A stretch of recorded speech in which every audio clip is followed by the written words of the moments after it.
I'm having to dig deep in the memory banks for this one. For this I one, feel like for this episode, I feel like I've lived like a whole week or two since Galactics, just because of my. you you took the red eye back and immediately had a week on Monday. Yeah, and on Monday and Tuesday, I had a week.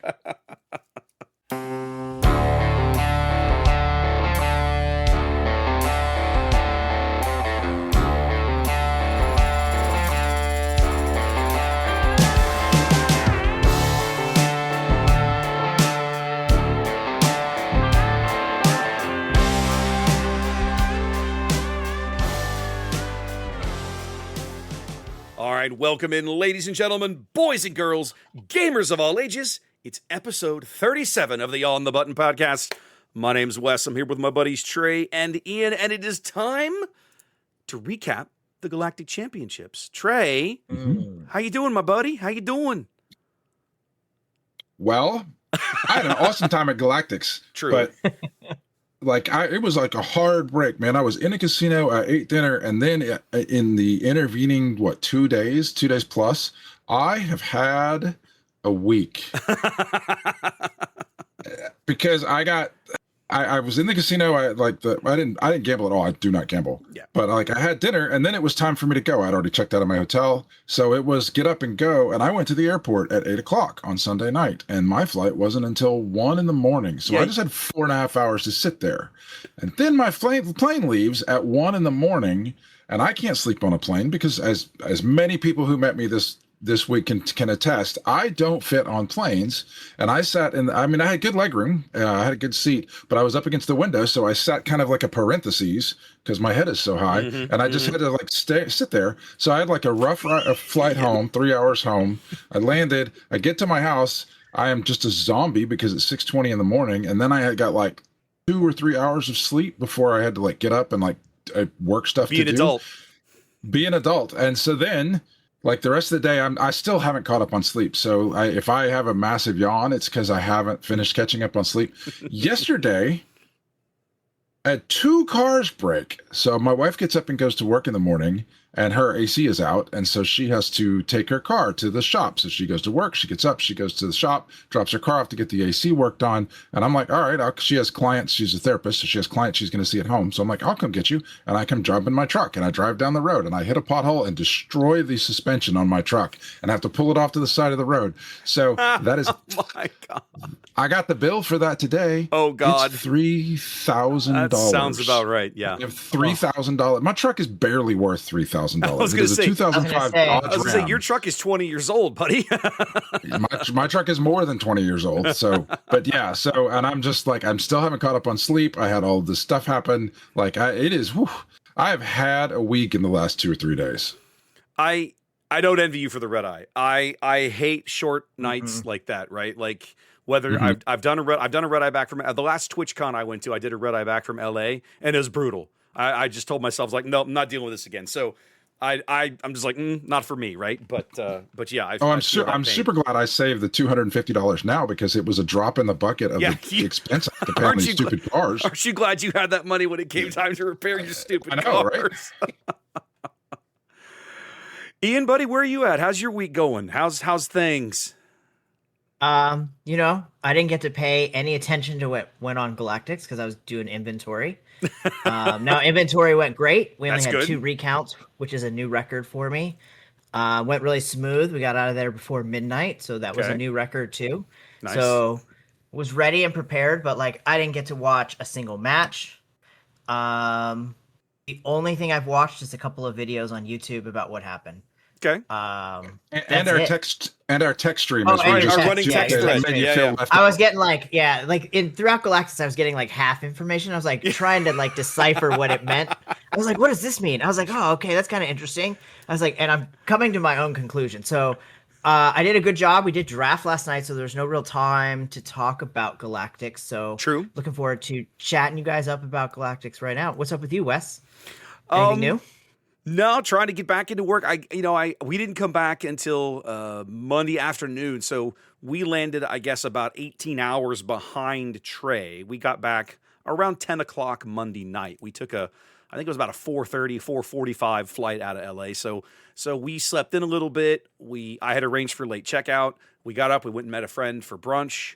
Spent a couple hours just catching up, and then went back to the room, packed. We went to the airport, got there, went and sat in a lounge. Like, we had a fairly relaxing Monday. We got back late, and then I had to get up. Like my engineering manager had booked me into like this 8 a.m. Well, you've been gone for a week. It's time to catch you up meeting. And I'm looking at this on my phone going, I really hate you right now. Like, why am I doing this? Job sucks. What am I doing? So I get into this meeting. Like, I'm the only person in this meeting not physically at the office at 8 a.m. on Tuesday. And he's like, where are you? I was like, I'm at home with a cup of coffee in my hands because I got back at midnight and you booked me to an 8 a.m. meeting. And he's like, I'm like, you're about to go on vacation. Just stop. Just stop. Okay. Like, I don't want to hear it. And sure enough, he left. Yesterday was his last day in the office for like a week and a half. So I'm just like, don't talk to me right now. Like, you don't get to say that. So anyways, no, life is good. I'm just trying to, you spend 3 or 4 days with your head completely disconnected from the world. Like, you're in SWU world, you're in SWUville, and then to try and transition back into the depressing reality of the real world is a challenge, let's say. So I've been struggling so far this week. Well, we're going to do this episode a little different today because I wasn't at Galactics. I'm really not going to have anything to really add to this sucker. So I feel exactly like Trey did last year, just sitting there listening to stories. But I look forward to hearing the stories. So I want to get him started. So my favorite part of Galactics last year was meeting the fans and meeting our people that watched us do streaming. Wes and Trey does streaming with us too when we call games, and just meeting the on the button fans. So my favorite part of that last year was John came up to me and greeted me in the airport in front of my wife, saying how much he loved when I call games in the On the Button podcast. So like that made my whole 2 months straight. Like, that was awesome for me. So tell me, did you guys get to meet some of the people out there, and how did it go? So Trey, you want to start us? Yeah. I've done podcasts before. I play games. I don't know. I guess I feel like I have a lot to say about this stuff. I like talking to people, and I like sitting around and bullshitting with my friends about these games. And I'm like, I could record this and put it on. So I had Star Wars Destiny that I did a podcast for, and then after that went away, there was a game called Soulforge Fusion that I made. That's the only time I've ever made just truly like an online group of friends, and I had a podcast with them. And I went to events, and I had a couple people, but see me, but it is nothing like this. Like, I feel in this role, I feel like Wes is the superstar here, because Wes is in front of people so much more than us, because he does all this coverage, and he's been doing it so much longer than we have for this. And so like, I feel like everybody knows Sea Raptor, and if people like ask me something, I'm like, okay, so have you seen Sea Raptor's coverage? I'm associated with that because of whatever. But the number of people that came up just and knew me from this, it was quite overwhelming. I had people tell me that we have the best content in the game. I had people thank me for my content. Like, I do want to hear from you in a minute, Wes, like how the numbers compared to last year. I feel like we've been doing this for over a year now, and it's been a year of growth since then. But just like, I tried to get names, I tried to talk to people, like, one thing I did want to say is I always think, how would I react to somebody that if I met somebody who's famous? And not that I'm famous, but if you're listening to me, you know my voice, you can walk to me. And I always think, man, I'm not going to go up to Shaquille O'Neal and be like, people say I'm as big as you are, and like, fangirl over people. But I might say something. I will tell you, I am not famous enough for it to bother me at all. So if there was ever a question of like, should I go up and say, hey, I listened to your stuff? It just makes my day. To everybody that came up and talked to me, it was incredible. Everybody was nice. The way that people told me that they thought about our content and listened to us, it made it feel like we are addressing a demographic that plays this game that is underserved by the rest of the content creators. Yes. Because there was a fairly common theme of people, not even everybody looked like us. There's just, everybody kind of had an us vibe. It's not all middle-aged white men. Like, there are black people there, younger people. Yeah. But that talked to us about it. But it felt like people who have careers, maybe have kids, They have other things in their life outside of this game. They still love this game. They may get to play in their weeklies. They're not like most competitive of the competitive. Like there's some threads that run through our conversations that are not addressed. Like if you go to a K2OD podcast where they're talking about what the best meta deck is. Yeah, but it's not sitting around talking about our life. So that's what it felt like. Just the people coming up and talking to me felt like we were speaking to people in a way that other content from this game may not necessarily, and I don't listen to all of it, so maybe some us, but it felt like that's what it felt like to me. It was a lot of people felt seen in a way that other might not do it. So I loved it. I had people coming up to me, people asking me for bases, you sending me to people for bases. I'm going to just natter on here. Renee, Chris, Dono, Matt, like the people that introduced themselves to me. I loved every second of it, and I loved meeting all the people, and it made me feel really good to touch that me sitting here bullshitting with my friends touches people and gives them something interesting to talk about. I did have one thing happen that I have not told you guys yet, because I didn't see you. You walked out. So after you weren't there, Ian, so don't, this isn't gonna make any sense to you. Like he needs to be told again, Trey. Literally, like you're gonna just stab him right in the face in front of the whole podcast, right in the neck. Like, come on. So we went to the food court in the Venetian, right? You walked us there, Wes, and then you were like, "All right, man, I'll see you later." So it was Sunday me night. And then Jason Griffin and James, and like we were standing there, and I was like, I kind of want ramen. So we're standing in front of the ramen place. I'm trying to figure out how to order this stuff, and I feel a tap on my shoulder, and I think I didn't spend a lot of time with him, but I think it was a younger guy from France asked me for a selfie. So I got to take his selfie with somebody. It was fantastic. That made the way that you got, thanked or talked to in the airport, that one made my way. Everybody that talked to me made my weekend, but the sugar kiss on top was somebody asking me for a selfie. That was pretty cool. Yeah. So So what about you, Wes? How was it different from last year, the recognition? For me, it was, last year for last year, I think for me was the shocking one, right? Like Ian and I coming off of Denver, and then I had just done Minneapolis, and here we are like 8 weeks later, and I've done these two big events with 1,500 people watching in some cases, and it was odd. Last year was I think the experience you had this year is the experience that I had last year, because the content that I have made up to this point in my life, much like you, I have not been in a room with people who would really know me, or if they did, it was a small gathering, right? Like when we do player gatherings for World of Warships, like I've cast large World of Warships events in front of 10, 12,000 viewers on Twitch, right? But you don't meet these people. There's no such thing as player gatherings are very, very hit or miss, or very rare, or very uncommon for that game. So you don't get the opportunity. Last year, it was like every 15 feet, somebody would stop and grab me. Or I'd be talking to somebody, and somebody would see me come up and kind of, they kind of hover right off until you're done having the conversation. They don't want to interrupt you, and then that person leaves, and you just, hi, and you have a conversation there. This year for me was just a continuation of that, but I think there was even more, right? Like. I had a lot of people last year thank me for the side event videos that I had done kind of in preparation for the GC. I got a lot more of that this year. We definitely had more people recognizing us for the podcast, right? A year ago, the podcast was... I got that guy. Exactly. Like 3 months old. No, I got people. I would be like, they would ask, somebody would recognize me. They would say who it was. And I would say I'm on the button with C-Raptor. And he's like, oh, the guy that did the side event video. So there you go. Your side event videos are super famous.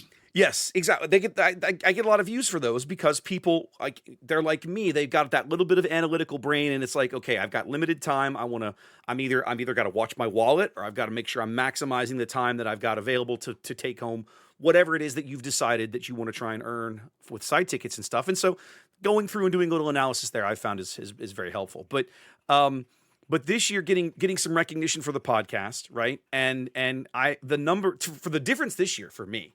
The number of people who stopped me and were like, what are you doing here? Why are you not behind the stage calling games? And I'm like, I gave everybody the exact same canned response, which was A, thank you, and B, no offense, but don't tell me, go tell FFG, they make these decisions. Right? Like I can't, if they invited me, I would say yes, but they have to ask first. Right? So, I appreciate the sentiment, but it is what it is. this year I feel like I spent more time talking to players who were new since last Galactics. I think that was the thing that stood out to me the most. On Friday morning, maybe it was Saturday morning. I don't think it was Saturday morning. It was Saturday morning, Trey, because you and I were kind of lurking around waiting for that first Super Seal to start on Saturday. I met Joe and Amanda from Southern California, and you eventually ran into them again with me. They literally just started playing like 3-4 months ago. I think they said March, might have been May, sometime in the spring, like this year. And here they are at the Galactic Championship, which is essentially, we call it the Galactic Championship, which I think conjures an image. A bit of a misnomer. It is, right? It conjures an image of like, we're all playing around super sweaty competition. The GC is really SWOCon, right? It's the one event a year that is literally just built and based around the game, but it's for everybody, competitive, casual, doesn't matter. If you enjoy Unlimited, the GC has something for you. It's more for the people that are not involved in the event than it is for the people like this. It is SWOCon where they happen to be holding like a tournament there for an invite tournament for people to play in. But the panels, the side events, the scheduled side events, the pickup side events, the meet the developers, all of that, the get your artist stuff signed, like all of that is much. It's the con part of it, which is amazing. Because the guys that are over playing in the super competitive events never really partake of any of those things, right? They're busy playing in the competitive event. They're not standing in a line to get an artist signature. They're not attending a panel, right? They're not playing in a scheduled side event. But even them throughout the weekend, as they start to suck and get beaten, they drift over and they form they join the rest of the crew in the con. That's true. You're not wrong though. That's true. Like by Sunday, the majority of those people, because they're down to probably 70, 80 people in the main event at that point, they have filtered into other things, and you see them all over the place. And at the same time, where there's 70, 80 people, now there are hundreds and hundreds of tables of people playing pickup, draft, and Twin Suns and Premier. Like all of it is like it just grows over the weekend. Yeah, it does. It starts off very calm on Friday and reaches a fever pitch by Sunday afternoon. But yeah, this is going to sound way more arrogant than I mean it to, but I'm it's the honest to God truth. When I sit down across from an opponent in an event and they don't know who I am, it's the exception, right? This happened to me in the LCQ. It happened to me in some of the super sealed events. And I just tell them, and they're like, should I know you? I'm like, no, it's if you don't spend time on YouTube looking for the game, you don't, and that's fine. Not everybody does. But yeah, I met so many amazing people. My doppelganger. This is one of my favorite stories, right? We're playing the second Super Sealed. You met this guy, Trey. I get done building my deck, and I stand up with my cards, and I go and I stand off to the side, just kind of waiting for them to prepare the event and ready to go. And this gentleman comes up to me. He's roughly my height. He's blonde. He's got kind of that high and tight haircut that I like because it's low maintenance. No, he looks just like you. People, you don't have to describe yourself. People are looking at you on YouTube. He looks like this. He looks very close to me, and he looks at me. He kind of goes, "So you're the guy?" I'm like, I'm what? He goes, "You're the guy. Everybody keeps thinking that I'm you." And I'm like, what is going on? You're the Sea Raptor. Literally. And he's like, I've had 3 different people come up to me and ask me if I'm you. And I'm like, well, sorry. Like, how do you respond to that? We struck up a hilarious. Well, 4 people have asked me if I'm you, so I don't know what's going on here. I should have thought of that, but I wasn't thinking. We had a great conversation, and then later in that same Super Sealed event, we got paired into each other. So then I sit down across from him, and the guys sitting on my left are kind of looking at us like, you guys should do that Spider-Man meme thing where like you point at each other, right? It was really funny. We had a great time. Shout out to Jeremy from Northern California, but that was great. It's always great meeting people.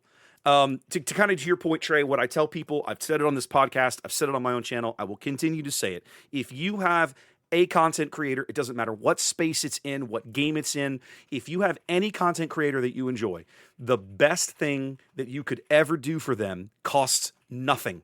And all it is to comment on their video. Like and subscribe.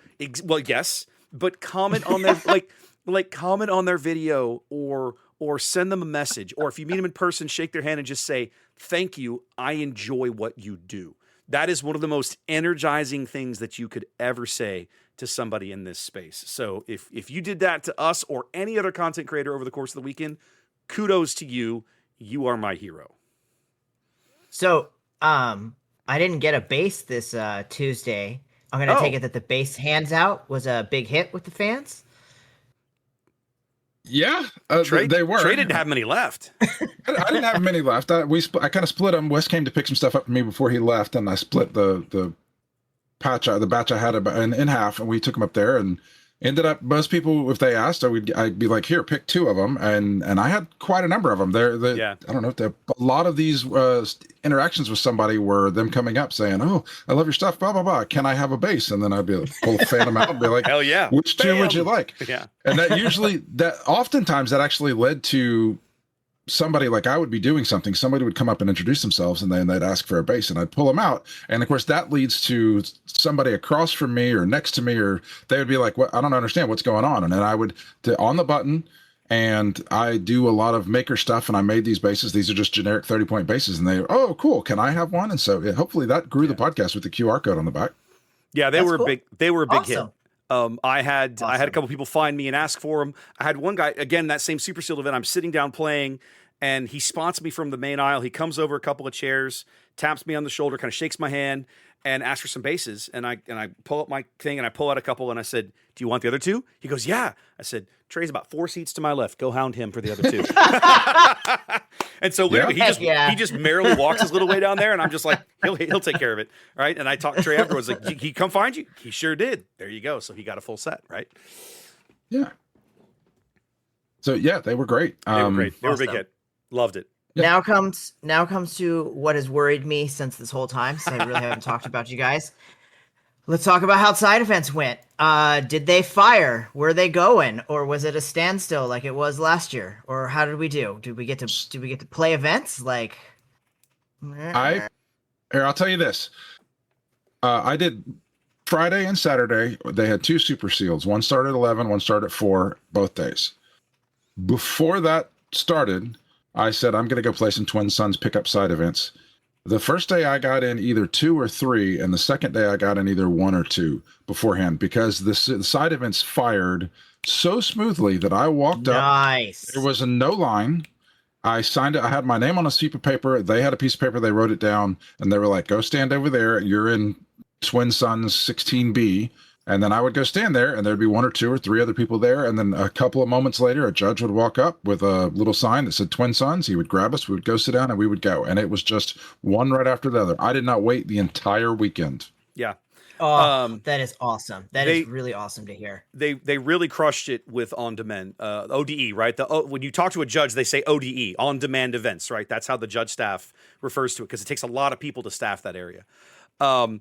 Yeah, the scheduled stuff wasn't a problem last year. It wasn't a problem this year. It was the on-demand stuff that we struggled with so much last year.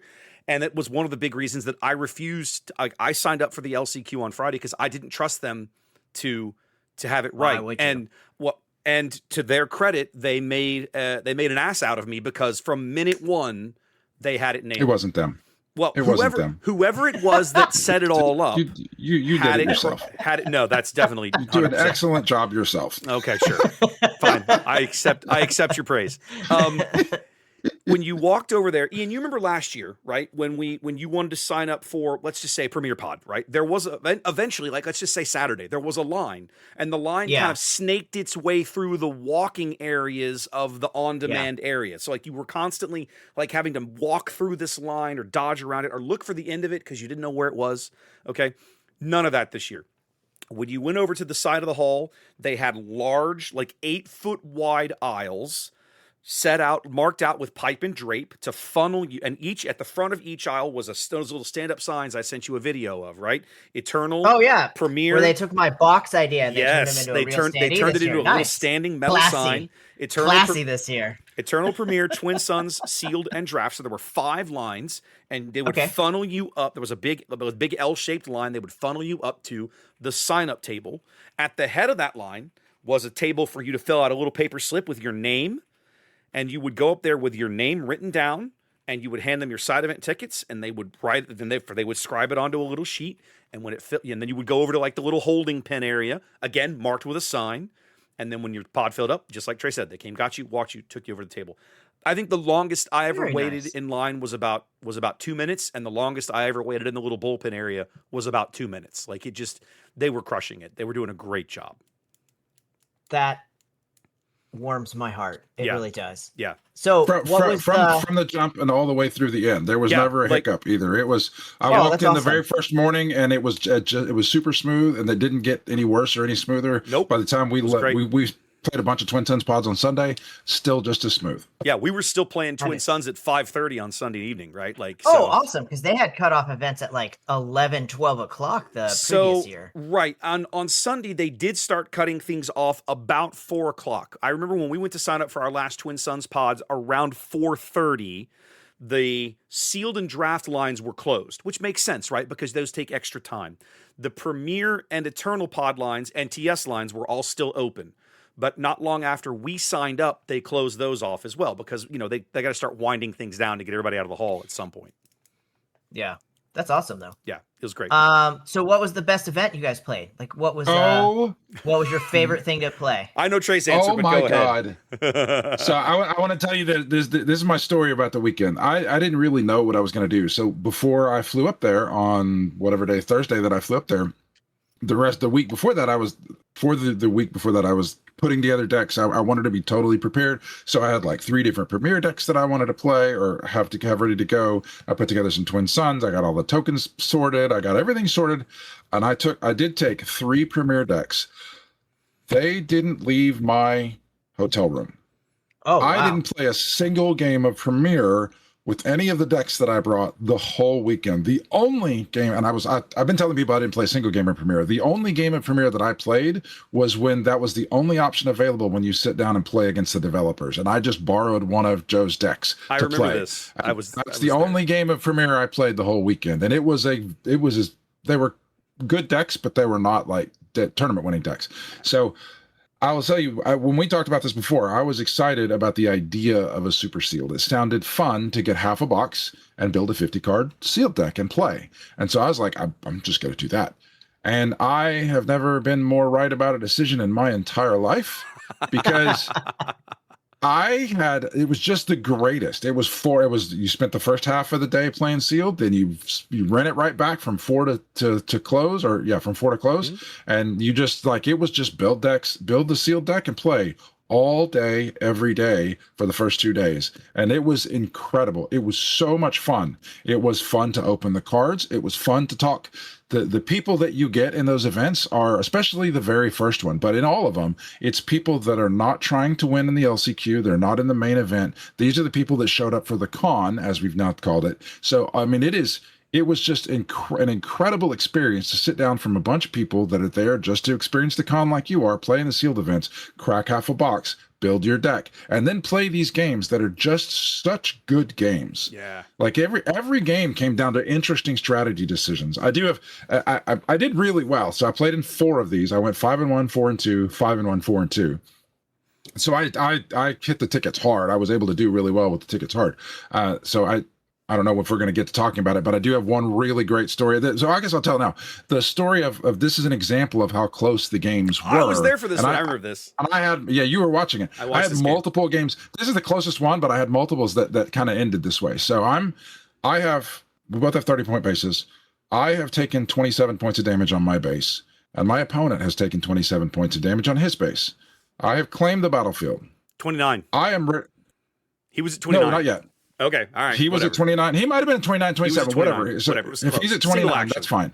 Single action. But I claimed the battlefield. All I have to do when the next round comes around, I'm going to hit him and win the game. He's not playing anything. It doesn't matter. He could play a sentinel on either side. I'm going to get him. Like, he has no outs if he passes. Mm-hmm.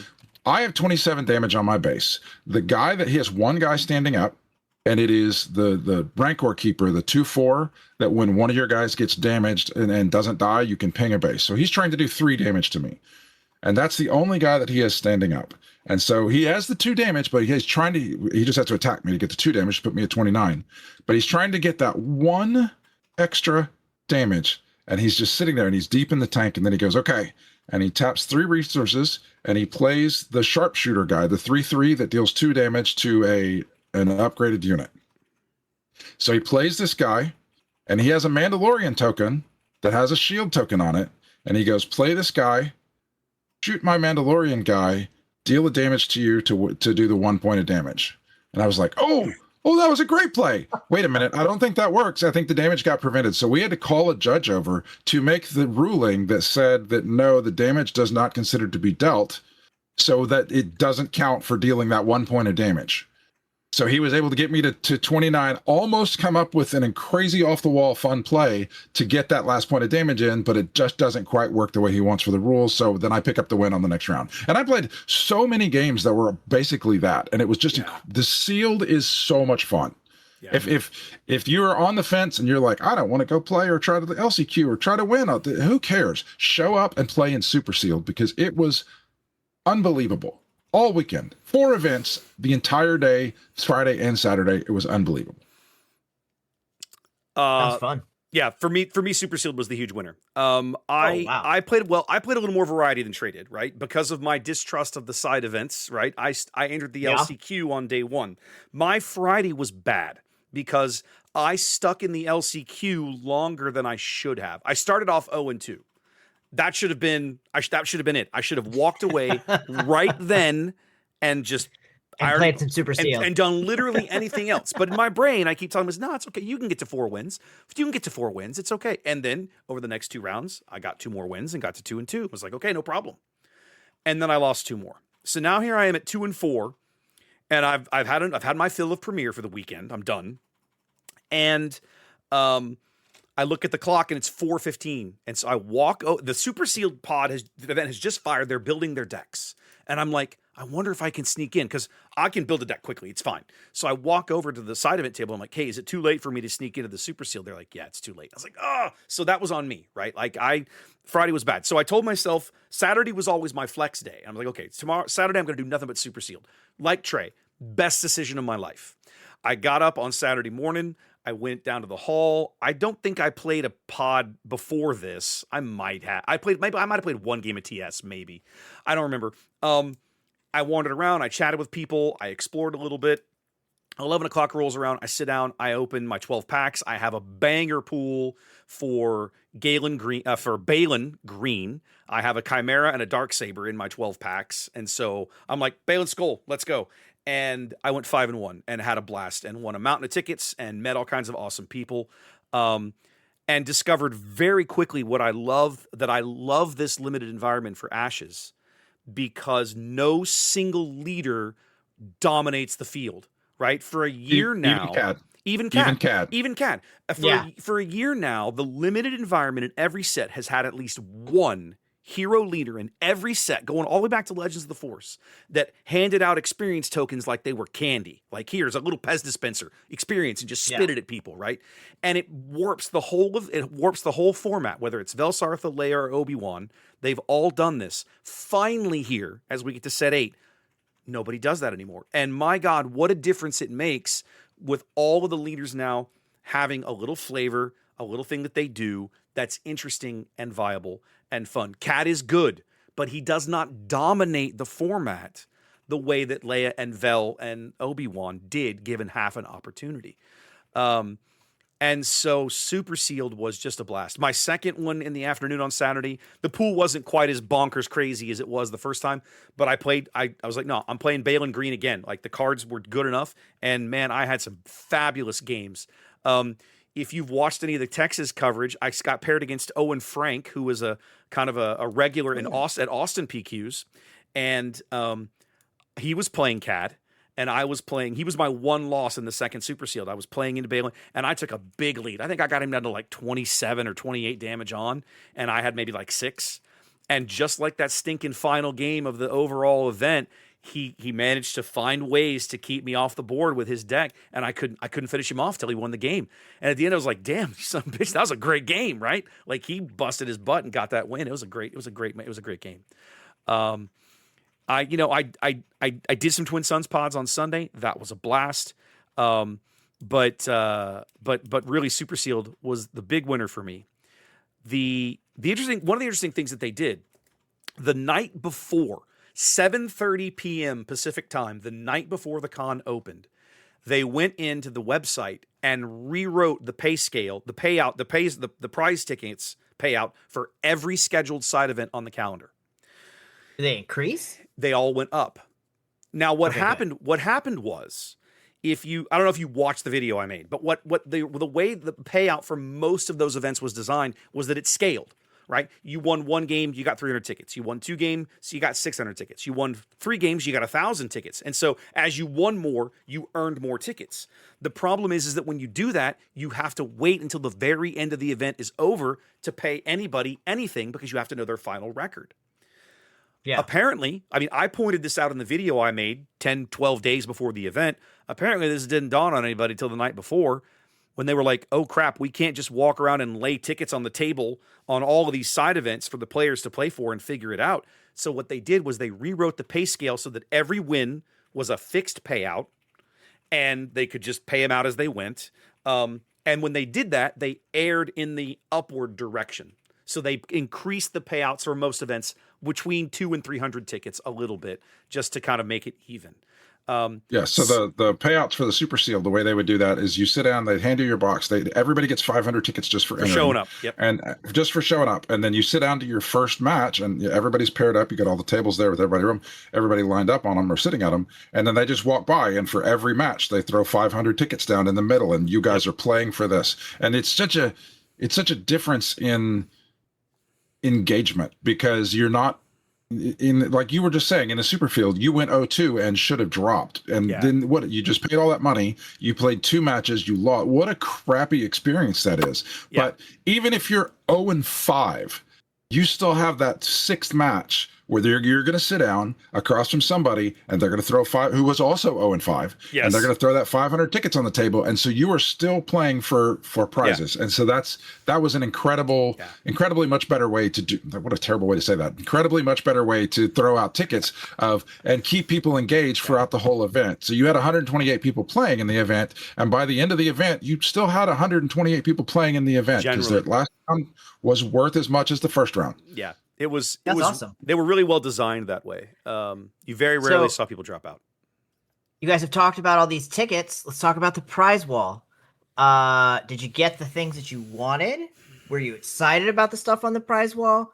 And then my final question is going to be, how fast did things run out, right? Because last year, all we heard was, the voice speaker of death of, we have run out of over and over and over again, especially on that Friday, was really frustrating to sit there and hear, right? Like you're sitting there and like, oh, I just need 100 more tickets and I'll go get that super laser blast. And then they tell you you can't get it anymore. Yeah.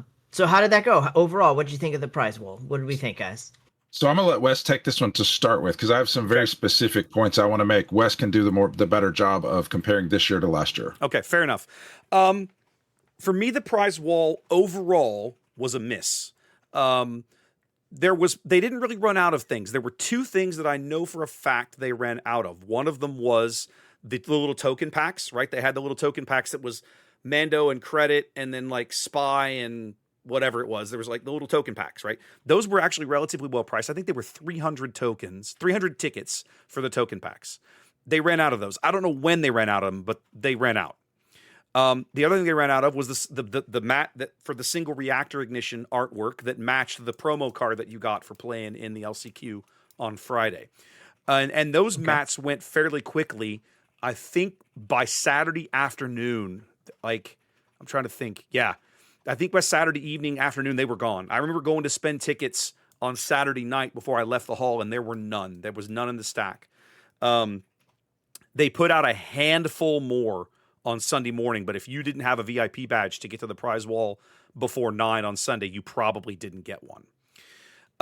Beyond that, they had plenty of everything. Like nothing else ran out. The struggle that I had with it was, if you remember last year, Ian, every promo card on the prize wall was 200 tickets. Didn't matter. Rarity, foil, none of it. Yeah. This year, and there were a lot of really great cards. There were a lot of really banger cards. A lot of really great cards. This year, they made, for my money, they made 2 calculated decisions that I think backfired in terms of what people were spending. One was they didn't choose as many good cards this year. Like there weren't bad cards, but they're not cards that see wide play. They're cards that see kind of narrow niche play in specific things. I'll use an example. One of the legendaries that you could pick up is Director Krennic out of Secrets of Power. It's not a bad card. He's a big old 8/10 giant ground sentinel, right? But he only goes in like maybe one or two kind of specific corner decks, and none of those decks is hyper competitive or super popular.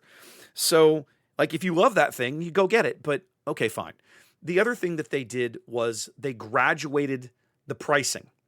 So the cheapest, so they had non-foils and foil versions of all 12 cards. And the prices started at $300 for a non-foil for half of them. The foil version of those cards was $400.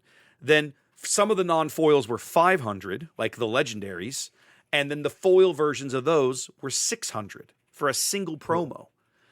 Now consider, and they weren't split up either. No, they were all mixed together. So well, and they weren't even. Everyone except there was one girl at the very end on Sunday who was like, "This bugged me all weekend, so I fixed it." And in her little case of them, she had fixed it. But every other one, they were just all jumbled together, and they had to you were like, "Well, I want this one," and they'd have to go get a piece of paper and cycle through. That one's 500 tickets. Yeah. To the point where consider if I'm going to spend $600 on a single foil promo card off the prize wall, for 200 tickets more, I can get a silver pack and just get two of them.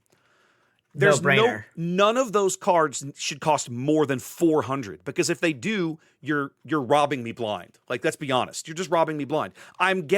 Theoretically, I'm not gambling, right? I'm getting exactly what I want. But it doesn't matter what I open in a silver pack. I've paid $400 for each of those cards, and even if they're cards that I don't want, I will be able to find somebody else in the room who will trade me the ones that I do want, or I can sell them and then go buy the ones that I want later on after the secondary market, right? So none of the prize wall promos should cost more than $400, and they kind of hosed that up.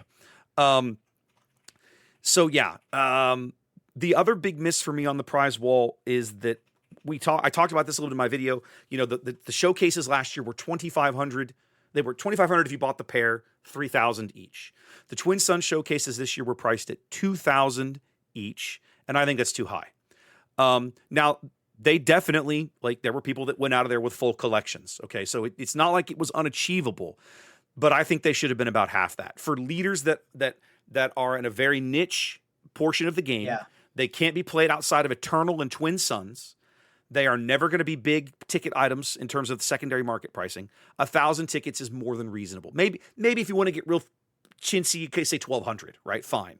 But in that 1,000 to 1,200 in my mind is the right place for those cards. They cost a little more to make because you're foiling them on both sides and so on and so forth. But it's not outrageously higher in my opinion. I don't believe. And so I'm like, you should want people to go out of here with this stuff. You shouldn't want to take this stuff back to the office with you. And I think they were overpriced for my money. Trey, what else have you got? Well, so I have a little bit of a different take on your. Some of the stuff I can agree with was a miss. The stuff that I agree with was a miss was the pricing on the individual cards. I think you were correct. I think that was confusing and just they were a little too expensive. I bought all of like I said, I got a lot of tickets through the Super Sealed, and so I was able to pick up all of the non-foils, and I thought that was cool. They were a little more expensive than I wish they'd have been. Yeah. The silver packs were good. They didn't have any chase cards, but I think that was deliberate. So I guess if let me give an example. If they had single reactor ignition as one of these cards, it would have sold out immediately and nobody would have wanted anything else. Yeah. And so instead of that, they put 12 cards on there that are playable, go in decks, and there's something there for everybody. Every card that was up there goes in some deck somewhere, and you could go get a card for your deck out of there, and it spread the demand out. And so that even though the highest demand card, the one that everybody wanted, was the Silver Pack Legacy run. The art is amazing. The art is gorgeous, but the card is playable, and it's in some decks, but it's not single reactor ignition or pre-Vizsla or any of those. And so I think that I actually liked the choice of cards because it's spread out. There was something for everybody. There wasn't the one that everybody had to get, so it didn't run out. So there was no feel bad of I want a card on Sunday and it's gone because the one I wanted was the chase one. It was just everybody had something there. I thought that was good. I don't know enough about the showcases. It was real expensive to get all of the showcases, but at the same time, you're getting 8 showcases for that price. So I I wasn't going for them like as we've talked about here. I make my own cards, so I don't even think about getting showcases other than what can this value can this give me. Oh, I did open a CAD and a super seal and immediately sold it for $180, so that was nice. So that's I'm just not a big showcase chaser. I do have a critique. This is a little bit of a niche critique, but I have a critique of one of the things that was on the wall. I don't think I've told this story on the podcast because it's a little, I don't know if it's inside baseball. I don't think it's going to get anybody in trouble. But we played Star Wars Destiny. So everybody who listens to this, if you've listened to us, I'm a maker guy. I'm a maker. I made the bases. I like printing things. I do 3D printing. I do this UV printing that I do now. I make all this stuff. I make my own cards, the proxy leaders. So I am a perfectionist about this stuff. Like I notice every little thing that I do wrong. And that's why I don't produce all that much stuff, because I get really irritated if this one little icon needs to move over 1.5 millimeters or I'm not satisfied, that type of thing. So I have a perfectionist eye for this stuff. So, all right, back up. I didn't do this for Destiny. I started doing this after Destiny stopped. So Star Wars Destiny, it's the similar game to this. You rolled dice. FFG made it. They thought it was cool. They stopped supporting it. And this is why we've talked all about this. Why people had problems getting into this was mainly because of the way they treated Star Wars Destiny. When Star Wars Destiny stopped being supported by FFG, there were several groups of people that were like, well, this is just cards. We can make cards and dice and design them. And there were groups that came out that were like, we're going to continue Star Wars Destiny. The largest of which was called A Renewed Hope, ARH. And so they would produce cards and they would put them out for free on Tabletop Simulator. Or I also did some printing of these cards for some folks. This was how I got my whole I'm learning how to make cards thing going. One of the things that they wanted to do is they wanted to have events and they wanted to have prizes for these events. And the biggest prize in Star Wars Destiny were the spot gloss cards, which were about 1.5 millimeters thick plastic cards that were printed. They were just copies of the leaders with special, very promo-y like you see today, with certain aspects of the card. Maybe the letters and the lightsaber would have like this glossy UV coating, and that's why they called them spot gloss cards. And they were gorgeous, and everybody loved them, and they were the showcases of the time. Yeah. You didn't open them in packs, but you got them on prize walls and whatnot. Right. Okay, so I'm trying to keep the story as quick as possible, but I do have to tell the whole thing. So right when FFG, I'm excited and I'm going to try and do prizing for ARH. I'm going to figure out how to do this. So right when FFG turned off Star Wars Destiny, they also laid off a bunch of people. And I knew a bunch of people there, and I knew some of the ones that got laid off. And so FFG did not make these spot gloss cards. FFG had them made somewhere. So I surreptitiously approached one or two of the people that I knew who had worked at FFG, who no longer worked at FFG, and I had hey, so I don't know if it violates anything. I hope if it's too much to ask, please, I'm gonna use a strong language here because this is somebody that just got laid off who's about to respond to me. So if you need earmuffs, you need to earmuff. So I don't know. Could you give me a clue as to how you guys had these things made so that I can maybe go figure it out for myself? And the person that I talked to went, yeah, fuck those guys. This is the company you need to call. This is the person you need. Go talk to Rachel here. This is the phone number. Call these people. And so I was got on they were I will happily do this for you. So as an individual person, I was able to find the place that made spot glosses, and I was able to talk to the company. I was able to say, hey, you guys did this work for this other company. I want to do something exactly like that. Not I don't want you to figure out what you did for them by looking at the card. I want you to go look at the invoice. Just do it again. I want you to look at the invoice, and whatever you did, that's what I want. And I'll send you the art. I'll do everything. And that's it. So I've for a couple of years there, I made spot. I didn't just make clones of spot glosses. I made legit real spot glosses. And so I know, they were gorgeous. And if you look at the plastic bases from last year, and I think if you look at the VIP plastic bases from this year, they were gorgeous. I can look at these with my maker. I'm a perfectionist eye, and I can go, these are gorgeous. I know how they make them. Well, then just to complete the story of how this goes, the people that I worked with at Rachel at the place was farming my order out and FFG's order out to somebody else. And so eventually it got to the point where they didn't want to do them anymore because it was an odd size. They usually worked on business card shapes. And so Rachel was like, okay, this is the factory in China that makes these. This is the guy's name. His number is plus 20, I don't know, whatever the country code is. You look him up on WhatsApp. This is how you talk. So like I got deeper into this than even the FFG people did. And I'm like dealing directly with the factory in China and having boxes show up in my house, airdrop from China to do these real legit spot glosses of new art and new characters and whatnot. And so like that's the level of making these plastic cards I got into. Now, all that is to say, I stood at the prize wall for the first time at the weekend, and I looked down, and I'm not paying any attention to anything. I wanted the individual cards, the non-foil versions of the individual cards you had to buy. Well, then I glance over and I look, and there were what? There were like 16 bases, 12 bases, 12 plastic bases in the case. There were 12 plastic bases in the case. They were garbage. They were terrible. They were so poorly made. I was so disappointed in FFG in making these bases because I can look at these and they're just blurry. Like you hold these up to, I like somebody next to me was ordering one, or had picked one up, and I was like, hey, I'm 50, so my eyes are not as good as they were when I was 20. And so I'm like, am I seeing this wrong? So the guy next to me is ordering one. I'm like, hey, when you order that, you mind if I take a look at it for a second? And he's like, no, he hands it to me, and I look at it, and I like let my eyes focus on it. I'm like, no, these are printed. If you know printing, highly visual or highly detailed printing is like 300 dots per inch. It's called DPI. And if you go to 600 DPI, that's like retina display. These were printed at like 200 DPI. So they were clear, but they look like they were made in somebody's house on their like $1,500 printer, not made in some $1 million printer in China or on the East Coast somewhere that professionally makes this stuff. And so I was so incredibly disappointed with FFG in this, that they made these bases and I know they didn't use poor art because they have the art. Like you can hold the card of the base up next to the plastic card of the base, and it's the same art. So they have high resolution art. You can look at the little icons, and the icons are on the card are clear and crystal, and the lines are look great. You look at the plastic base, and it's all just a little bit blurry. So if anybody at FFG, if you would like spot glosses, if you would like real legit spot glosses like you used to make, hit me up. I know how to get them done. I'll order them for you. I'm great at this. I know how it works. I don't think that's going to happen. No, and the work that you guys did, or the work that they did on the other, I know they have the capability to do the other bases. Yeah, they do. Because they were great. But the 12 that they had in the case were so incredibly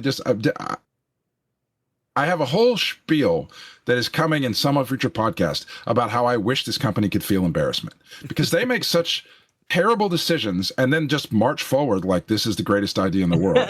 If I worked for FFG, if I had an FFG badge on my shirt and I took these if I'm opening the prize wall and I'm an FFG guy or an Asmodee guy and I'm looking at these foils, I'm like, oh man, these are gorgeous. I love the detail on these. I love how this card came out. I love how, whatever this is. And then I unwrap these plastic bases. I'm literally ashamed I wouldn't put them out there. If I was in charge, I'd be like, I'm sorry, these did not meet our quality specifications. We're not having these bases. Like that. That's how bad they were. So I've gone off on this huge tangent on this one piece of the prize wall. Most of the prize wall I thought was great. Like I got a bunch of sleeves. I didn't end up with a mat because I got there and I was like, you know what? I collect the cards. I want the cards. And I got all 12 of the non-foils. I got 10 of the 12 out of the silver packs with plenty of extras to try and trade for them. I thought those were great.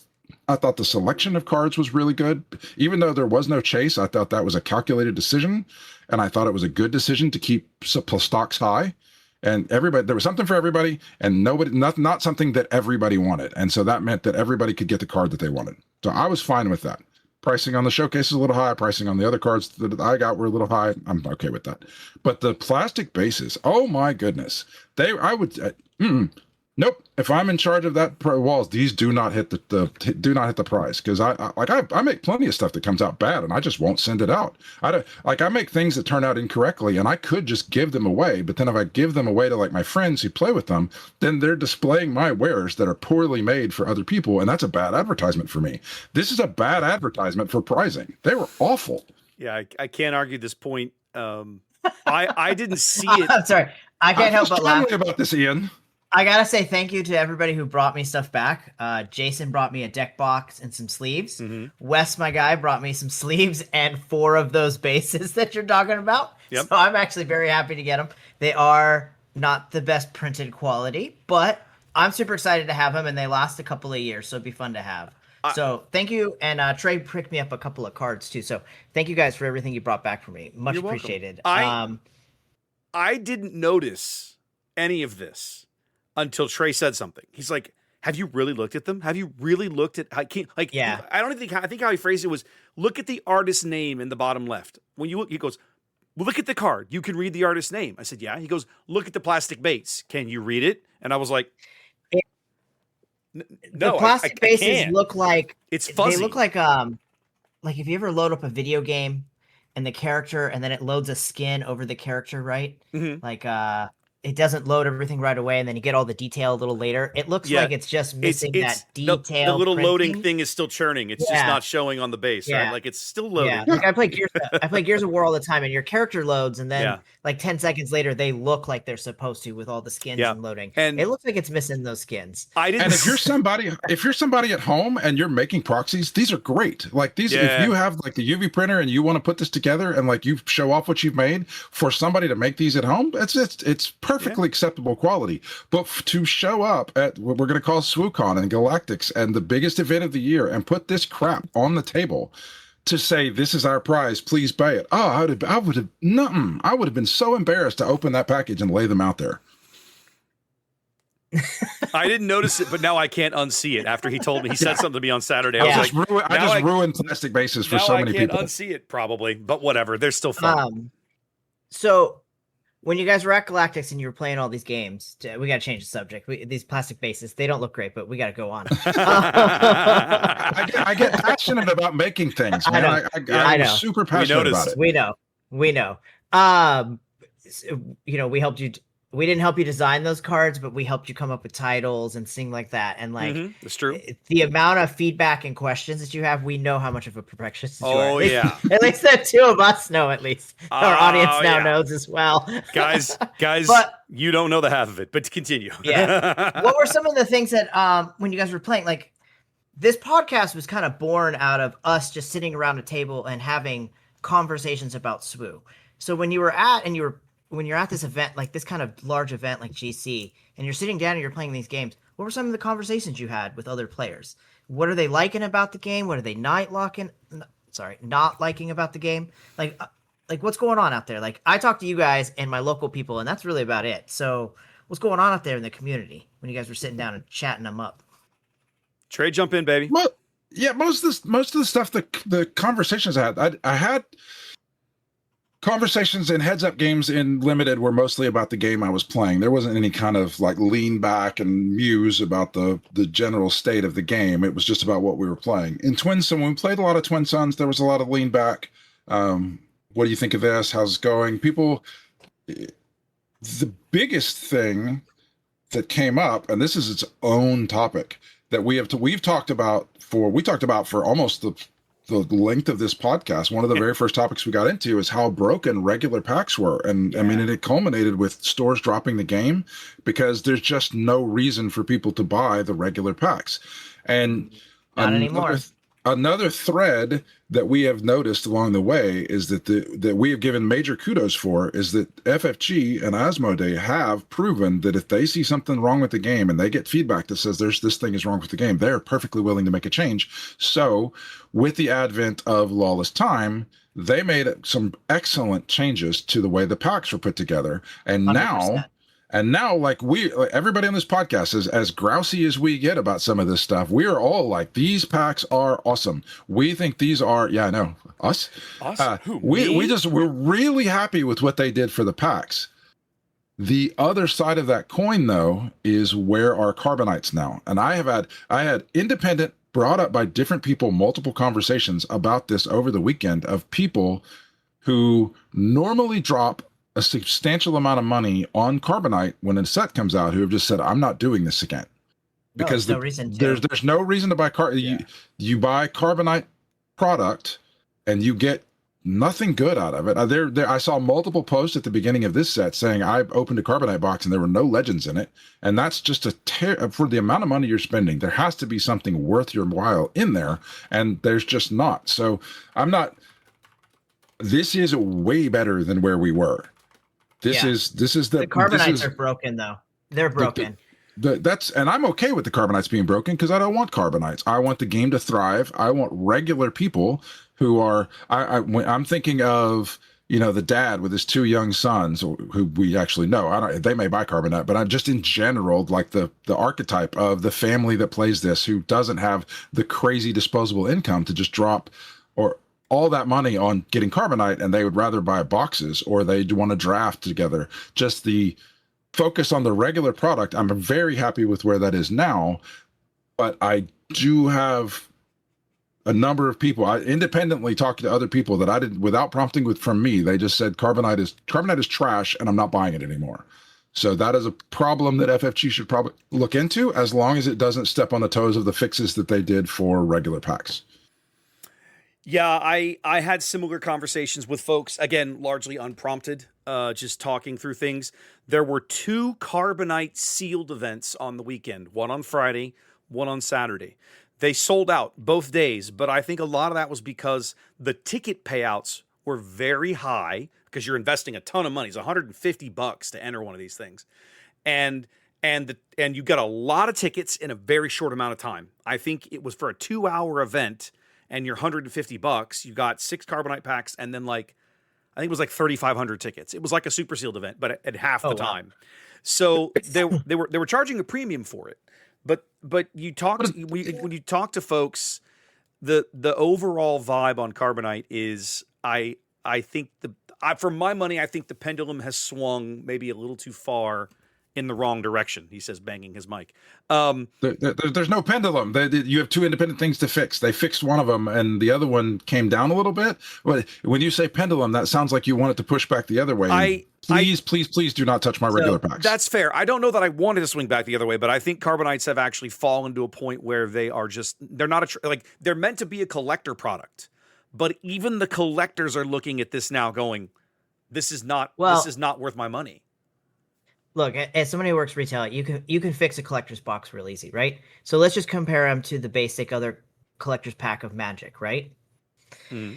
You open a Magic collector's pack, and there are 5 rare cards in that pack. 5. Always. All guaranteed?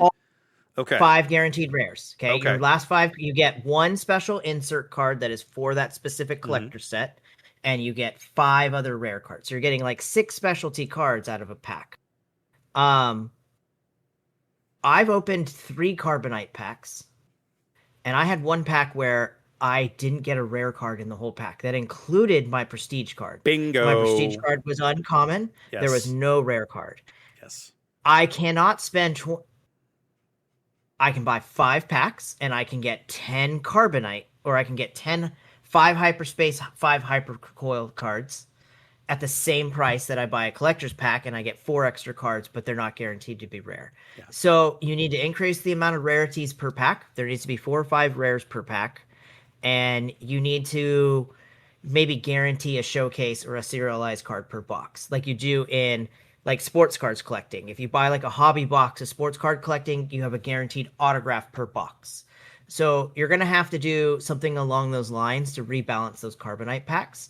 It shouldn't feel amazing to open a regular pack and be like, wow, I got a 9th Sister and a Hyperspace foil Imperial Commando, something that's a fun playable card, or a Crab Droid. That feels great. When you open a Carbonite pack and you're like, I didn't get a single rare, why did I spend $25 on this? You feel pretty crappy.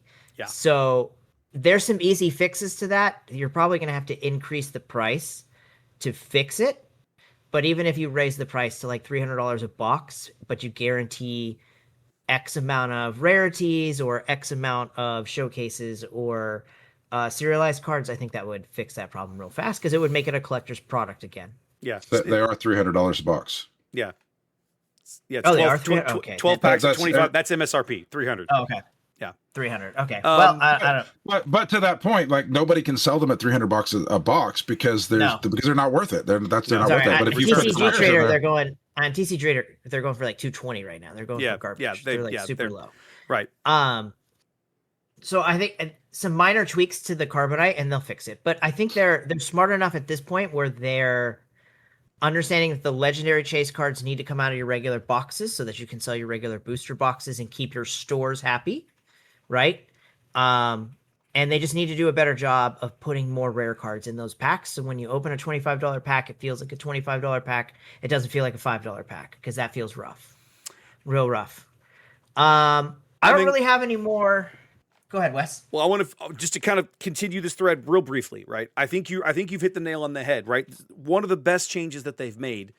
I think throughout year 2, there's been a reassessment, a reevaluation, like last year I'm talking about, of the power level of the legendaries in general, and then what legendaries you choose to make prestige versions of.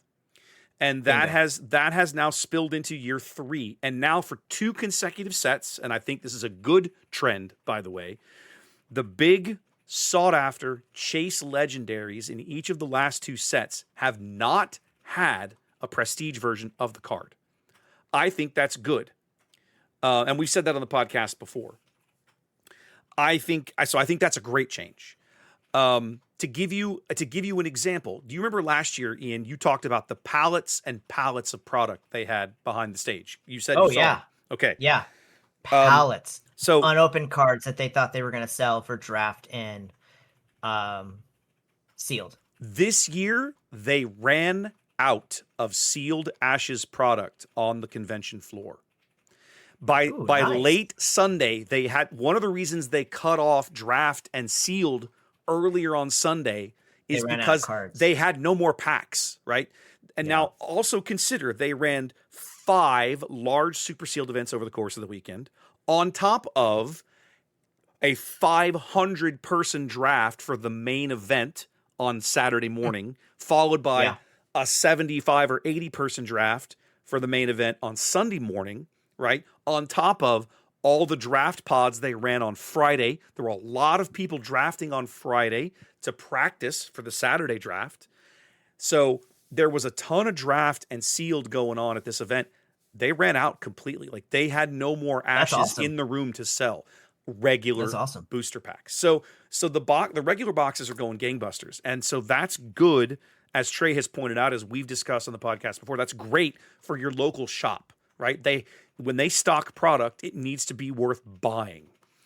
But yeah, they're going to have to do something, I think, to bring the collectors back to Carbonites, so to make it actually a collector's product again. I don't think they're there yet. This has gone too far. In the sports world, it's called a case hit. You just guarantee a case hit. That's it. Yep. You buy a case, get it 2 hits or whatever it is, a box hit, however you want to put it. Yep. I think they'll be okay. I think they'll figure that out. They'll get. I think Carbonites. They'll get there. I'll be honest. I do think Carbonites are a little important for the whales. We need people to spend a lot of money to keep this game popular. And let's talk about how I think the popularity is really going to jump. Let's talk about the big announcement at GC this year, where they are moving it from an adult location of Vegas to their location of Anaheim. And not just any Anaheim, California, where they have California, where Disneyland is, right? Where they've got convention centers and lots of stuff right outside of Disneyland that they can use. Corporate Ian would tell you that this is a huge deal, right? This means that the mouse no longer thinks that this is a fringe product, and it is a profitable product that they're willing to bring into their fold, into their community, right? Disney always kind of keeps things separate for as long as they can until they feel that it's profitable enough for them to bring in. So I think this is a big deal. Now, the time of it is not great. To move it to May is not the best idea. Yeah, it's rough. Why? Well, it's going to be harder on families because you still have kids in school. School's not out at the end of May, right? So consider this, right? The recently crowned Galactic Champion from Canada is 17 years old. Presumably, he's going to graduate from high school in Canada. That's probably graduation weekend next year. Yeah, he ain't coming. Consider that you've now chosen a date that your Galactic Champion literally might not be able to attend because he's graduating high school, and that's kind of a big deal. So, and it's not just, that's just the extreme example, right? That impacts. I've read tons and tons of messages in the various Discords and chats that I sit in, people talking about, I don't think I can go next year because my kid's graduating, or I've got to go to a family graduation event. My niece or my nephew is graduating, or whatever. You've chosen a really difficult weekend for a lot of families to make this event. Now, timing wise, it's only a few days. I think one of the reasons it's been chosen, it's a handful of days before the 50th anniversary of the release of the first film, right? 25 May is the 1977, right? Is the release day, and this con is the 21st through the 23rd of May, 2027. So Wes, yeah. I want to revisit something real quick. You were bringing up this Canadian fella. I hear he's a handsome young lad. Can you tell me where I could see a picture of him? Nowhere. James Rigby, God bless him, the Invisible Man. I'm going to chase this down. I have to know what's going on. This is a pet peeve of Wes's, by the way. This is a huge pet peeve of mine, guys, and I'm going to tell you why. I am obviously a streamer, a caster. I put people on camera playing this game. As a result, I have actually read FFG's comprehensive event guide that contains rules and guidelines for putting minors on camera. In writing, in their own event guide, this is totally fine, right? As long as you are considered official event coverage by the event organizer. In other words, you were invited or given permission to stream or otherwise record the event. Putting a minor on camera is totally fine. But for some reason, at Galactics and sector qualifiers and regional qualifiers and all these big events that they run formally, they won't do it. I don't understand. It's like, I just, the lack of consistency makes my head explode. And I'm to a point now where it's like, I'm going to start asking questions of like, I'm going to talk to Jack Brumell or somebody. I'm going to send them an email. It's like, I need somebody to explain this to me. Because if I'm doing something wrong, I need to know, because your written rules don't say this is a problem, but your behavior and your actions say that it is. Please choose one. I'm just going to ask a real basic question, though. Yeah. Maybe his parent didn't give permission for them to use him on their screen. His parents were there, and I'm confident that if they had been handed a waiver to sign, they would have done it. They were proud. They're proud of their son. Like, he's up there crushing people. Yeah, I'd be proud, right? too. Exactly. He just beat all these middle-aged adults. Exactly right. Good jobs. Damn right. You know, and he's got this really expensive deck. He's crushing that it. They probably helped put together. So I refuse, and I've read a story. This is anecdotal. I do not know if this is accurate, but I read a story that there was. I've been trying to find out if this actually happened, but there was somebody, one of these minor players, who had actually been on camera at a regional championship. I think it might have been Milwaukee back in February, who playing live was on camera, but then when they published the video on demand, they had like blacked out the match. You couldn't see it anymore. So like this kid wanted to show like his friends and his family, his aunts and uncles or whatever, look, there I am playing the game and winning or whatever. He couldn't. They had removed him, like erased him from existence, like 1984 style. Yeah, him holding up the trophy in the back of yes, hilarious. like literally the still pictures of this guy taken from the back are just, the whole thing is a farce to me. I do not understand. And it cannot be that hard for your legal people to say, here's a waiver, get a guardian to sign it, and we're done. It cannot be that hard. The only thing that makes sense to me, and I'm going to get an answer to this because I'm going to chase this. This is a huge pet peeve of mine. Trey was on the bases earlier. This is mine, right? This is my dog with a bone. If it's Disney's legal people, then they can't fight it. Like if for somebody at the Disney or Lucasfilm Limited office legal department has told them, you literally can't do this, we will never countenance it, just don't even ask, then okay, they're in a corner and they can't fix it. Their hands are tied, and I get it. And if that's the answer, that's the answer. But if it's literally anything beyond that, it's just farcical, and I can't understand it. So I have to have an answer. I have to know what's going on. Anyway, do continue. You hit one of my buttons. So let's just circle back to it being at Disneyland this year. Yes. Right? Next year's at Disneyland.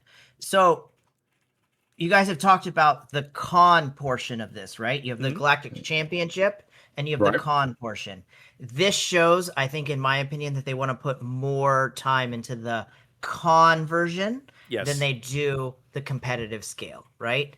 I don't think that they definitely make more money on the side events, the limited events, all that Big stuff time. than they do from the streaming of the 2,000 people watching on YouTube, the main Galactic event. So it would be interesting to see if there'll be a bunch of different, like, does Disney do a Larkana event that same weekend? Like, how big of an event are they going to push together on that weekend? But I think it's cool. I mean, it was an easy sell to the wife. Like, hey, you want to go to Disneyland? I'll play games. You could be at Disneyland. Like, that is a very easy sell to the wife. Like, go have fun. It is going to be a lot more expensive to stay.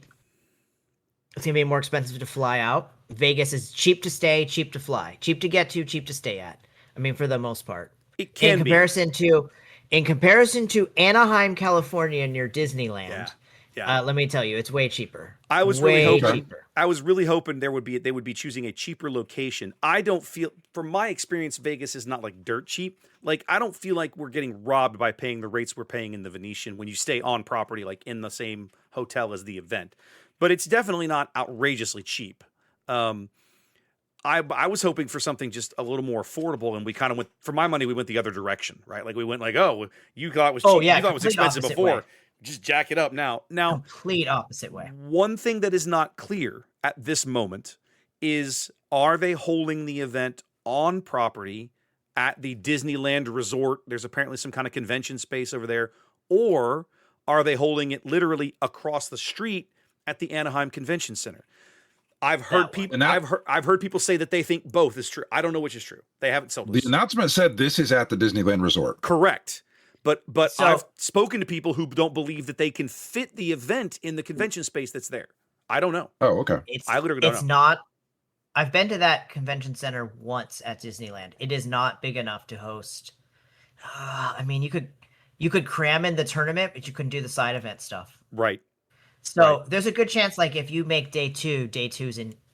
If you make day three's in Disneyland. You think so?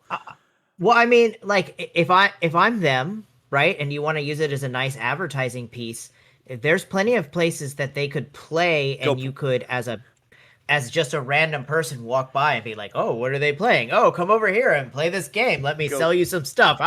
Go play day 2 of the Galactic Championships back in Galaxy's Edge, right up on one of their stages or something like that. That actually be kind of cool. There's lots of different places where they could put it inside and AC it and do like a 150 people in their type of tournament and stream it. So that would actually be kind of neat. They'll figure something out. I'm sure they've already got stuff in, at least ideas rolling around, or they wouldn't have moved the event if it had gone so, like, it sounds like everything went smooth this year, so like there was no real reason to move it unless you've got an idea that sounds better. So I mean, I hope that Disney throws some marketing behind this. I don't know. I think it's super interesting. Super Ian, fun. I'm going to ask you a question, right? You're a Southern California vet, right? I am not. I have been to LA, I think maybe once, maybe twice. Born and raised. So to get the SoCal perspective on this, like, there's more places, convention center aside, it's not just the hotels that are like on property adjacent to Disneyland. There's other stuff filtered around it, right? Like, like, let's use the example in Vegas. You didn't have to stay at the Venetian. You could stay across the street at Treasure Island, like Trey did. Or I know people that stayed a couple hotels down at the Link or something like that. So, like, there's other places, like, if you're willing to walk or maybe Uber a short distance, you can maybe be off property, right? No, you're shaking your head. Help me out. I'm asking. I mean, no, not really. Like, there's other hotels and stuff that are, but everything is more directed around Disneyland. Now, the Anaheim Convention Center is not far from Disneyland. It's like literally, it's across outside, the street, but like it's next door. Yeah, it's like a half a mile from the entrance, I guess. But I would tell you that there are plenty of places to stay around the convention center. You do not need to stay at property. May is not super hot in Southern California. Like, it's hot, but it's not like we're used to here, Texas hot. So walking like 2 miles in the sun in May in Southern California is not a big deal. Okay. I will say that it's going to be a lot more expensive to fly out there, especially if you're flying. You'll have to fly into LAX and find your way to Anaheim, or you'll have to fly into San Diego and find yourself in Anaheim. Oof. The Anaheim airport is very expensive to fly in and out of because it's not very big and not very people fly there. So that's a big drawback. I actually have a recommendation here, and we'll talk more about this as we get closer.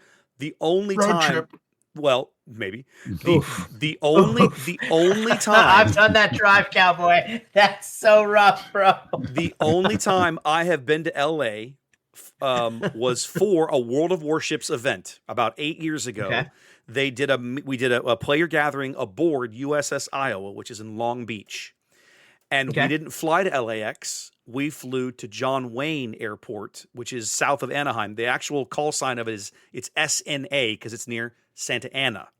And on a map, it's way closer to Anaheim than LAX, like 35 miles to Anaheim. SNA is not nearly that far. It's maybe like 10 or 15. So if you're looking at flights, it's a smaller airport. It's niche. There's going to be less in there, but it might save you some time or some money on the back end if you're looking down the road. So just have a peek anyway. I don't know what that time of the year is like at Disneyland, so I couldn't tell you like hotel wise how expensive things would be then. We're gonna find out. Kids who are in high school or graduating from high school are still in school, so maybe there's a little. Yeah, there's not a lot of downtime at Disneyland these days, or Disney World, from what I understand. I went during a school time last time, and you would think that those kids don't go to school anymore. Well, guys, that's all the questions I have for you. I got nothing else. I'm super jealous you guys got to go, and I was stuck counting things. It made my weekend really terrible. We were counting damage on bases, so we were counting a lot of damage. That's true. Yeah, twinsies. Yeah. You only had to count up to 30. I was counting like thousands and thousands of items. But thanks for all the stories. You're welcome. I'm sure the audience who didn't get to go is super excited to hear all the stories too. You were missed. I look forward to hopefully all three of us being able to go next year, and we can do stuff like this live from like the hotel or on location or something. Definitely. Instead. Yeah. Definitely. After Super Sealed, we can have like a meetup dinner and podcast from that. That would actually don't interfere that would with be my cool Super Sealed. That would be Do cool. not interfere with my Super Sealed. That would be cool. We'll hold it right in the middle of Super Sealed. I have to give one more shout out. I won't be there. Okay. I have to give one more shout out, and I meant to do this earlier in the podcast. There was a place I could have slipped in, and I didn't write it down, so of course I forgot because I didn't write it down. While I was standing in, like Trey and I both did the little designer challenge, right, where you play one of the devs. Who did you end up playing, by the way, Trey? You played Joe O'Neill. I played Joe. I played Joe, the guy that designed the Mall Savage deck. Yes. And I got him to sign I have Joe signed copies. I can't hold up this computer. Nobody else to see it. But my little leaders that I did, I got him to sign those. So that's who I played. Nice. That's Swinton's. Never mind. Okay, I played against Aaron Miles, who was super fun. We had a great game. I only had one premier deck with me. It was my Grief Red that I had played in the LCQ, so I just sat down. He was playing Krennic Yellow, and I managed to get the win, which was a lot of fun. Aaron was a great opponent, and I love that deck. Like, I still think Krennic Yellow is really fun. But while I was standing in line, Ryan Serrano, another one of the developers, like if you've seen him on camera, you would recognize him. You've seen him on streams if you've watched any FFG stream. He's been on before. He saw me standing in line and came out from the staff behind the curtains, where they have staff areas and stuff. And he saw me and he came over to shake my hand and thank me for what we have all done, like with tournament coverage and streaming the game. Yes. What? And yes, Ian. I told somebody else. I said he's the first FFG You're staffer. a filthy liar. I don't believe you. No. It was one of the guys. One of the guys from Austin was standing there with me when this happened. We were having a great conversation. If you remember Henry, I think it was Henry who played Avar Chris a couple of times recently in Texas PQs. I had him on camera. He was standing right in line next to me. Ryan came over and he's the first FFG employee to say, shake my hand, fist bump me and say, thank you, for putting the game on camera. You make it look good. We appreciate it and everything. And I was just like, wow, they know I exist. That's amazing. Wow. That felt really good. So yeah, that was definitely, I want to give a shout out to Ryan because he was just great people. It was great to talk to him. I told him something that I said earlier in the podcast. I told him, I said, I really feel like Ashes of the Empire is one of the best limited format experiences since Spark of Rebellion. And he was like, that feels really good to hear you say that because I think he did some work on that in this set. And I was like, well, it's true. Like I played a bunch of Super Sealed and it was great. We had a blast. Like this is a great set for limited. So yeah, just shout out to Ryan while I have the opportunity. So in case he's listening. So, all right, you boys good? We hanging it up? So you got one more. Bring it. Well, it's not really about that. I just wanted to, based on the feedback and people actually knowing who the hell I was and going, "Oh God, you are tall," and like saying, introducing himself. It sounds like there actually is a little bit of community around this. And so one of the things we've tried to do in the past, I have a Discord server that I run for some other stuff. Wes has his own Sea Raptor Discord server. None of them really fit the On the Button the On the Button podcast. It's not ready yet, but based on what we tried to do is we tried to set up a channel that's synced between everybody so that everybody could have their Discord server. That has fallen flat. I mean, we kind of do that here locally in Houston. There are some servers in Houston that kind of go back and forth, but nobody outside of that. So I think I think we're going to try and come up with a better way to communicate with us. So look forward in the future to us saying, okay, discord.onthebutton.xyz is where you need to go, and then it'll get you into our Discord server, so that we're based on seeing the people that actually pay attention to what we're doing, and it's not just the three of us sitting here recording and firing off to nothing. We're gonna put together something to get some more communications with our people. Yeah. And to give everybody a taste, a brief spoiler of our planned next episode, it is going to be the big Twin Sons special. We had all kinds of thoughts, experiences about Twin Sons, but there was too much to fit into this episode along with GC. So we're gonna tie a bow around the 2026 Galactic Championships, and next week we're going to start talking about Twin Sons. We're going to have an episode just almost I'll say 2 weeks, basically wholly dedicated to Twin Sons. So that's your jam. Stay tuned. We've got your back coming soon. All right, you guys good? I think so. Awesome. All right, guys. I'm not a guess. As always, thank you for tuning in. Thanks for hanging with us. If you found us at the GC, thanks again for saying hi and shaking our hands. It really meant a lot to me, guys. Thank you for reaching out and saying hi. That was incredible. I really appreciate that. I'll always tell people it makes a difference more than you realize. Please make sure and give us a like, subscribe, or follow wherever it is you happen to enjoy the podcast. And we will catch you guys on a future episode or at a future event. Peace out. Take care.